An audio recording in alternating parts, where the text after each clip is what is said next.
And I would like to call it to attention. We are in business, and then I'd like to suggest we adjourn for morning tea. 15 minutes, back at just after 15 past, quarter past, would be tremendous. Thank you. I'm moving that. Do you second that, Andrew? Thank you. I'll put I don't know if I have to put a motion to it. You'll have to get me into the mood. Yes. All those in favour, please say aye. Those against, it's carried. Thank you.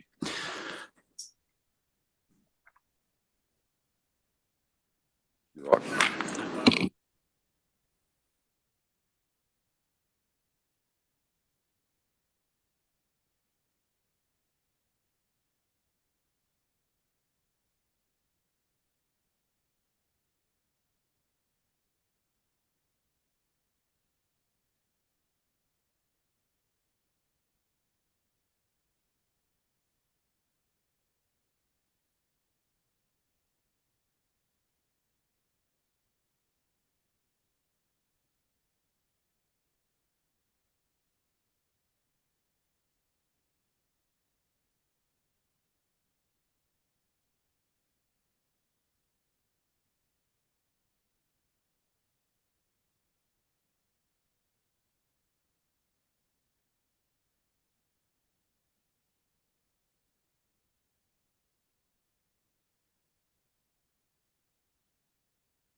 I've got it. Where's my? Oh, so are we able to find out who's online? I got a quorum, haven't I? It's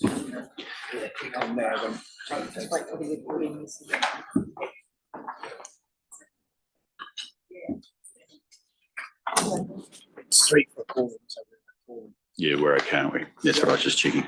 It's hard for the committee. Right, welcome back, everybody. Good to see a good presence online as well as also in the room. Obviously, we have both the meeting to get through, and then post the meeting when it's closed, we've got a very interesting workshop this afternoon, which would be great. Look, Jenny's advised me, and it's good that I just remind you of the formalities. Remind you all present that the open session of the meeting is being live streamed and recorded, and that the recording will be made available on the Bay of Plenty Regional Council website following the meeting. I also remind all present that local government decision making affords no protection to councillors, council officers and the public for comments made during the meeting. Sorry, I made that sound like a full stop. There's no protection on any of us for comments made during the meeting that are subsequently challenged in a court of law and determined to be slanderous. Great. Can I open with apologies? I think everybody's here online or in the room. There are no apologies, Jenny? No, so we can move on from that. Haven't been advised of any public forum matters. There's no items that are not on the agenda. Haven't been informed of any other interest. Sorry, matter to come on. The order of business we will follow through, as indicated. The key thing is that post the meeting closure, we will go into a workshop. Are there any matters in the agenda that you need to perhaps note your interests for? Oh, there are none. That's great. And public excluded business to be transferred into the open. There is none. It's part of the chairing, Jenny. It's great. Can we go to the minutes, please, of the 7th of December? Which was our last meeting, and I'll move from the chair. We take those as a true and correct record. Do I have a seconder, please? Thank you, Tatari. Is there any matter of correction or accuracy that you need to raise about those minutes? Look pretty much like the meeting we were in, if we can think that far back. Put the motion. All those in favour, please say aye. Those against, it's carried. Brilliant. Matt, we could rip into section 8. That would be great. Thank you. Thank you, Mr. Chairman. So the chairperson's report, as usual, highlights the forward work programme for the committee for members' interest, and also the backward-looking historical reports that have come to the committee. Members will notice that we have the forward meetings up until the end of this calendar year, and the backward meetings up to the beginning of the triennium. Nothing to add to the report, Mr. Chair. Thank you. Always helpful to know A, where we've come from, B, where we're going. Are there any questions or comments people like to raise? I'll just check, Matt. Look, I think we've answered it, and probably because I've just been doing a quick run check with you. With the meeting in June, we have the item key risk register, but in effect, that's going to be, shall we say, the scene is going to be set by the work we do in the workshop today, correct? Yes. Which I think is really important, because what I'm, from my perspective, keen to see is that actually by then we are trying to align our risk register with where we want to go through the LTP, albeit we will be meeting in front of the LTP adoption, but I suspect we know by then pretty much the core objectives. So that's great. Thank you. No other questions or comments from folk? Sorry, I should check. Jenny, have you got, I forgot to ask you, keep an eagle eye, please, on any hands up so that I don't miss anything there. Right, with that then, can I look at the motion, which is that we, sorry, looking at the wrong thing. Just we received, where is my recommendation? Oh, there we are, right there, sorry. Thank you, Andrew. Do I have a seconder, please? Thank you, Kevin. I'll put the motion. All those in favour, please say aye. Thank you very much. Right, external audit engagement. Leon, what a day to have me in the chair and an auditor in front of me. Welcome. Kamaran also, and Warren, welcome to the meeting as well. It's great to have you guys here. As you sit down, it's great to have you here. I understand already been a key action this year already, Leon, which is tremendous. So well done. And that's certainly, if I can just say, as an observation, well in front of many other local authorities in this country. So well done to everybody concerned on the consultation document. Having said that, we have to do these things. So in your hands, Kamaran, and we'll take it from there. Thank you, Mr. Chair. So this report is essentially covering off the audit engagement letter for the long-term plan consultation document, and in essence covers off the logistical elements in terms of audit focus areas, areas of emphasis, the audit approach, timing of the audit, and the cost for the audit. So we have representatives of Audit New Zealand here to take any questions you might have on their document. Before I open to questions, Leon, was there anything you wanted to say? I mean, obviously, this is, it's been a challenging environment to even get a letter out, and this is obviously coming midstream, but any comments you'd care to quickly make? Not really, Mr. Chair. I think I'd rather take it as read and take questions. Yeah. Jane. Thank you. I beg your forgiveness in advance for the questions that I'm going to be asking, but it's for my own surety. So with regard to our audit last year, there were substantial delays in the sign-off, and what I'm seeking is assurances that you've got the systems and staff resources to deliver to the timetable that you've got in the attached document. And also, I understand that now Quayside and the Port are both using KPMG, and we are using Audit New Zealand. So will this affect any proposed timetables in any way? Sorry, Jane, can I just check? We're talking about the LTP engagement letter rather than the annual audit at this stage. So that, well, Leon, there's warning of a good question. It's a very, very good question, and I'd invite you to raise that with the next item. No, it's okay, Jane, not a worry at all. Is there anything else, is there any other point people would like to raise about it? Brilliant. Tell me, Leon, a very unfair question. There's a very substantial piece in there about audit fee, and I'm well aware of all the various permutations the Auditor General and you guys have gone through.